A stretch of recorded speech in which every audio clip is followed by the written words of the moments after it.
In a hidden indie puzzle, a new guide unlocks through listening, turning sound cues into routes through a shifting labyrinth.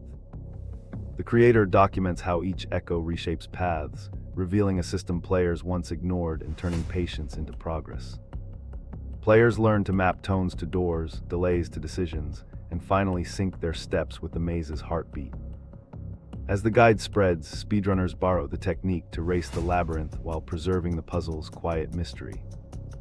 This live adaptation shows how a single auditory insight can redefine how guides teach complex indie puzzles.